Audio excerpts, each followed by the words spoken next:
तबाही का ये मंजर पूर्वी यूक्रेन के डोनबास क्षेत्र का है, जहां रूसी हमले से पूरा इलाका दहल उठा है।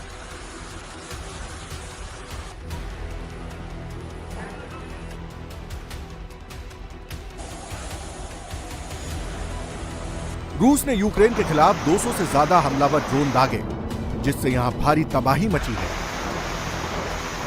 रूसी सेना ने यूक्रेन के 7 क्षेत्रों पर जबरदस्त हमले किए, यहां के एनर्जी इंफ्रास्ट्रक्चर को निशाना बनाया।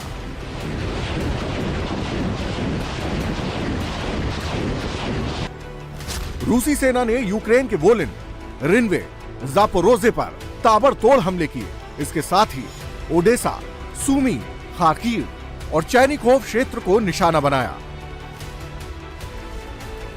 ड्रोन अटैक के साथ ही रूसी सेना जमीन से भी दनादन हमले कर रही है।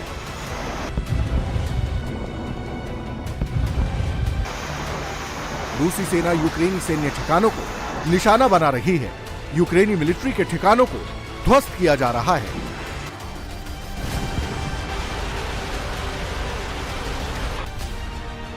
इसके साथ ही यूक्रेन के एनर्जी इंफ्रास्ट्रक्चर को भी तबाह किया जा रहा है। जब से यूक्रेन ने राष्ट्रपति पुतिन के सरकारी आवास को निशाना बनाने की हिमाकत की है, रूसी सेना यूक्रेन के लिए काल बन गई है। ये यूक्रेनी सेना का सिग्नल रिले एंटीना है। ड्रोन अटैक के लिए यह बेहद अहम होता है। रूसी सेना ने गाइडेड ड्रोन्स के जरिए यह हमला किया। देखते ही देखते इस इक्विपमेंट के परखच्चे उड़ गए। इसके साथ ही रूस ने दुश्मन के हमलावर ड्रोन दस्ते को भी ध्वस्त कर दिया। यह है रूस का Mi-28NM हेलीकॉप्टर। दुश्मन को मात देने के लिए रूसी सेना का यह जंगी हेलीकॉप्टर आसमान में मंडरा रहा है। रूस के इस नाइट हंटर से यूक्रेन के पंख चकनाचूर किए जा रहे हैं। यूक्रेन के ड्रोन कंट्रोल सेंटर को निशाना बनाया जा रहा है।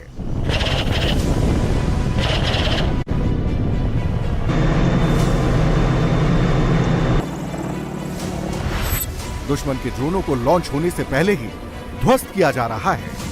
यूक्रेनी ड्रोन कंट्रोल सेंटर पर मिसाइलें दागी जा रही हैं।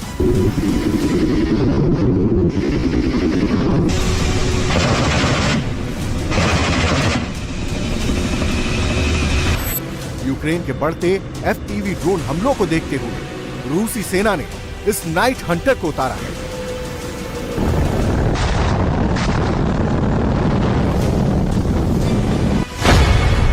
Mi-28NM रूस का एक मॉडर्न अटैक हेलीकॉप्टर है। ये अंधेरे और खराब मौसम में भी दुश्मन को तबाह करने में सक्षम है।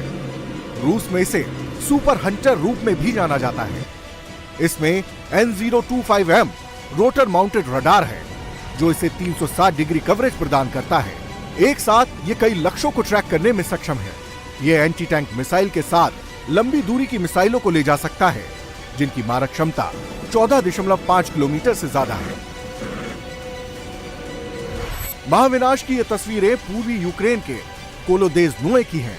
रूसी पायलट जहां ताबड़तोड़ एयर स्ट्राइक कर रहे हैं।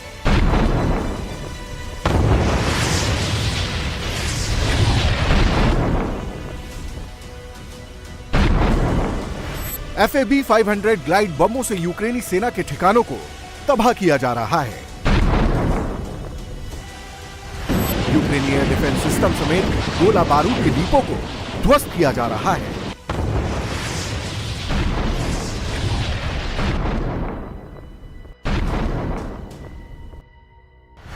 रूस यूक्रेन युद्ध में अब पूरा खेल ड्रोन से किया जा रहा है।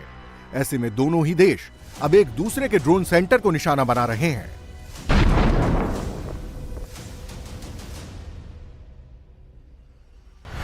ये तस्वीरें पूर्वी यूक्रेन की हैं, जहां रूसी ड्रोन यूनिट्स यूक्रेन के खिलाफ सटीक हमला कर रही हैं।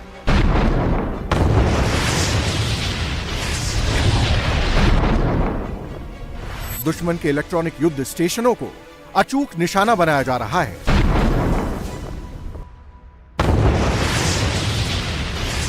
बख्तरबंद गाड़ियों और तोपखानों को तबाह किया जा रहा है।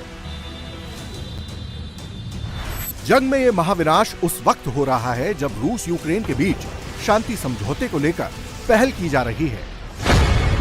इसी बीच यूक्रेनी राष्ट्रपति जेलेंस्की ने दावा किया है कि रूस यूक्रेन शांति वार्ता का 90% मसौदा कंप्लीट हो गया है। अब सिर्फ 10% ही बाकी रह गया है, जिसे जनवरी तक कंप्लीट कर लिया जाएगा। इसे लेकर शनिवार को यूक्रेन में राष्ट्रीय सुरक्षा सलाहकारों की बड़ी बैठक होने जा रही है, जबकि रूसी राष्ट्रपति पुतिन ने दावा किया है कि उनकी सेना जंग जीतने की ओर आगे बढ़ रही है। Ростем кожного дня на зв'язку з американською командою та нашими партнерами в Європі. Вчора, сьогодні ми готуємо формат. Ми готуємо важливі зустрічі. 3 січня – зустріч радників з питань національної безпеки в Україні. Це перша така зустріч в Україні щодо миру. Європейські представники, плюс ми очікуємо американську команду онлайн. І 15 країн підтвердили, плюс अब देखिए, रूस और यूक्रेन जंग का शायद इस साल कोई समाधान निकल आए, ऐसे उम्मीद हम कर सकते हैं। लेकिन साल 2026 में नया वॉर फ्रंट खुलता हुआ जरूर दिखाई दे रहा है। चीन ताइवान को अपने देश में मिलाने के लिए उतावला दिखाई दे रहा है। ताइवान कड़े तेवर दिखा रहा है। अमेरिका के राष्ट्रपति डोनाल्ड ट्रंप चीन को सावधान कर रहे हैं। आखिर चीन की मंशा क्या है और ताइवान के साथ जंग का यह खतरा कितना बड़ा है, समझिए इस रिपोर्ट से। ताइवान की आतिशबाजी थम चुकी है। ताइवान की राजधानी ताइपे में नए साल का जश्न थम चुका है, लेकिन ताइवान पर नए साल की जंगी आतिशबाजी का खतरा मंडरा रहा है।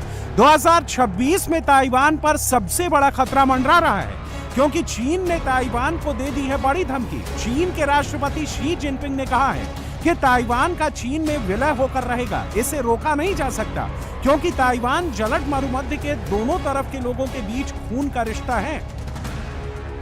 क्या दुनिया के नक्शे से ताइवान गायब हो जाएगा? क्या चीन ताइवान पर कब्जा करेगा? क्या दोनों देशों को लेकर दक्षिण चीन सागर में भीषण जंग छिड़ने वाली है? आखिर जंग का नया फ्रंट खुलने का खतरा क्यों मंडरा है? इसकी वजह समझिए। दरअसल चीन ने हाल में ताइवान के पास बहुत बड़ा सैन्य अभ्यास किया है। चीन ने जबरदस्त सैन्य अभ्यास करते हुए ताइवान को 5 तरफ से घेर लिया। इस दौरान चीन के लेटेस्ट लड़ाकू विमानों ने बम गिराए। चीन के बैटलशिप ने लाइव फायर किया। चीन के युद्धवाहक पोतों ने समंदर में अपनी ताकत दिखाई। चीन ने लाइव ड्रिल के दौरान मिसाइलों की बरसात की। चीन ने दक्षिण ताइवान के समंदर में बम बरसाए। अपने टैंक से दुश्मन के ठिकानों पर गोले बारूद बरसाए। चीन ने इस अभ्यास का नाम दिया जस्टिस मिशन 2025। दक्षिण ताइवान में हुए युद्ध अभ्यास में चीन की तीनों सेनाएं शामिल हुई। यह चीन का अब तक का सबसे बड़ा सैन्य अभ्यास था, जिसमें 89 चीनी सैन्य विमान और 28 युद्धपोत शामिल हुए। 2022 के बाद ताइवान के नजदीक चीन ने यह 6ठा सैन्य अभ्यास किया है। चीन ने इसे सैन्य अभ्यास बताया तो ताइवान ने उकसावे की कार्रवाई करार दिया। ताइवान के राष्ट्रपति ने कहा कि उनका चीन से अपनी रक्षा के लिए अधिकार है। 演习的科目里面有特别针对台湾新增的战力作为假想敌来演练，就可以看得出来，我们这一次军演军购的项目对台湾的国防安全是必要的。那这一笔国防预算对台湾向国际社会展现守护国家决心、维护区域和平发展也是必要的。所以，如果这个预算持续被耽搁，我的确如你所言，担心国际社会会误解。आखिर अभी चीन ताइवान को हड़पने की धमकी क्यों दे रहा है? चीन अपने युद्धाभ्यास से क्या संदेश देना चाहता है? चीन की नाराजगी की वजह है ताइवान और अमेरिका के बीच हुई बड़ी रक्षा डील। अमेरिका ने ताइवान के साथ $11 अरब के सबसे बड़े रक्षा सौदे का ऐलान किया है। इस डील के तहत अमेरिका ताइवान को हिमार्स रॉकेट सिस्टम, तोप, ज़ेवलिन एंटी टैंक मिसाइल और आत्मघाती ड्रोन देगा। चीन इसी से खफा है, लेकिन अमेरिकी राष्ट्रपति चीन को किसी उकसावे की कार्रवाई को लेकर चेतावनी दे रहे हैं। I have a great relationship with President Xi, and he hasn't told me anything about it. I certainly have seen it, but he hasn't told me anything about it, and I don't believe he's going to be doing it. Does it worry you? No, nothing worries me. But you Nothing. said where there's smoke, there's fire, right? So if Yeah. you're encircled, if you're doing naval exercises and air Well, exercises, I've been doing naval exercises for 20 years in that area. आखिर चीन Taiwan पर अपना दावा क्यों करता है? दोनों देशों के बीच इतना टकराव क्यों रहता है? इसकी वजह जाननी भी जरूरी है। चीन हमेशा से ताइवान को अपना ही हिस्सा मानता आया है, लेकिन ताइवान का कहना है कि वो एक आजाद मुल्क है जहां 1950 से अपनी सरकार है। दरअसल चीन के साथ पहला युद्ध जीतने के बाद जापान ने ताइवान पर कब्जा कर लिया था। फिर दूसरे विश्व युद्ध में जापान हार गया। ऐसे में ताइवान पर वापस चीन ने कब्जा कर लिया। उस वक्त चीन को रिपब्लिक ऑफ चाइना कहा जाता था, लेकिन कुछ ही साल बाद रिपब्लिक ऑफ चाइना में सिविल वॉर शुरू हो गया। इसमें चियांग काई शेक हार गए और माओ त्से तुंग की जीत हुई। फिर 1949 में पीपल्स रिपब्लिक ऑफ चाइना बनाया गया। इसके बाद चियांग समेत 15 लाख लोग भागकर ताइवान चले गए। यहां आने के बाद चियांग काई शेक ने साल 1980 तक ताइवान पर राज किया, लेकिन चीन ने ताइवान को कभी मान्यता नहीं दी। अब चीन को लगता है कि चारों तरफ जंग का माहौल है, सभी देश अपनी परेशानियों में उलझे हैं, इसलिए ताइवान पर कब्जा करने का यही सही समय है।